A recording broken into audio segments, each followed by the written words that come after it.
महात्मा गौतम बुद्ध की एक और नई और रोचक कहानी। आम्रपाली बौद्ध काल में वैशाली के वृजिसंघ की इतिहास प्रसिद्ध लिच्छवी राज्य नृत्यांगना थी।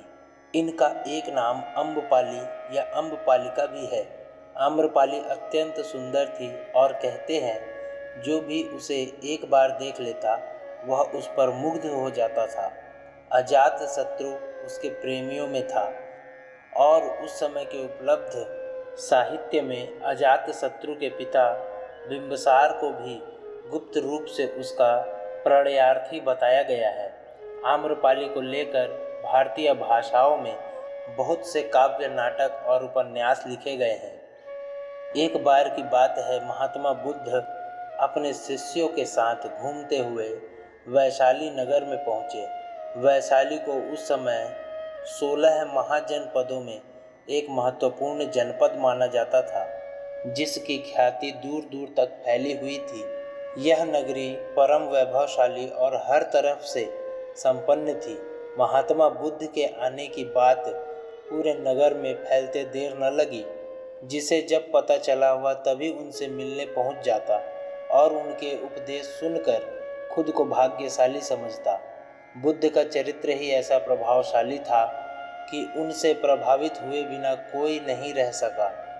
उस नगर की गणिका और राज नर्तकी आम्रपाली भी बुद्ध से मिलने की इच्छुक थी। वह खुद महात्मा बुद्ध के पास चल कर आई और उन्हें अपने घर भोजन के लिए आमंत्रित किया। उसने इतने सरल और प्रेम भाव से बुद्ध से विनती की कि बुद्ध मना नहीं कर सके। जब यह बात उनके शिष्यों को पता चला कि महात्मा बुद्ध ने एक गणिका का आमंत्रण स्वीकार किया है, तो सबने इसका विरोध किया। महात्मा बुद्ध ने बड़ी सरलता से अपने शिष्यों से कहा, मैंने तो उसकी प्रेम भावना देखी। उसने जिस भावना से मुझे बुलाया है वह बिल्कुल पवित्र और निश्चल था। वह आज मुझसे मिलने एक गणिका बनकर नहीं बल्कि एक भक्ति भाव से आई थी। फिर भला मैं कैसे उसका आमंत्रण स्वीकार न करता, वह चाहे एक वेश्या हो या फिर कोई सन्यासी। यथा समय बुद्ध आम्रपाली के घर भोजन के लिए गए।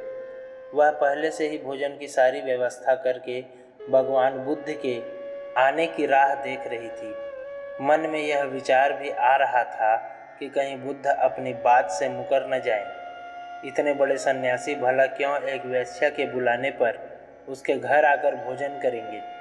परंतु जैसे ही आम्रपाली ने बुद्ध को अपने घर आते देखा, उसकी प्रसन्नता का ठिकाना न रहा। वह दौड़कर दरवाजे पर गई और उनका स्वागत किया। खुद अपने हाथों से भोजन परोसा और उनकी आवभगत की। महात्मा बुद्ध के शिष्यों ने जो उनके साथ आए थे, जब एक वेश्या को, जिसके कदमों में खुद सम्राट बिंबिसार से लेकर अजात शत्रु थे, पूरी वैशाली जिसके एक झलक पाने के लिए तरसती थी, उसे एक सन्यासी के लिए ऐसा व्यवहार करते देख बुद्ध के शिष्यों के मन में अपने गुरु के लिए सम्मान और ज़्यादा बढ़ गया। आम्रपाली ने महात्मा बुद्ध के व्यक्तित्व के बारे में जैसा सुना था, उनसे मिलने के बाद वह उससे ज़्यादा प्रभावित हुई और उसी समय वह बुद्ध की शरण में चली गई। अपनी सारी संपत्ति वह बौद्ध मठ के नाम करके आजीवन भिक्षुणी बन गई।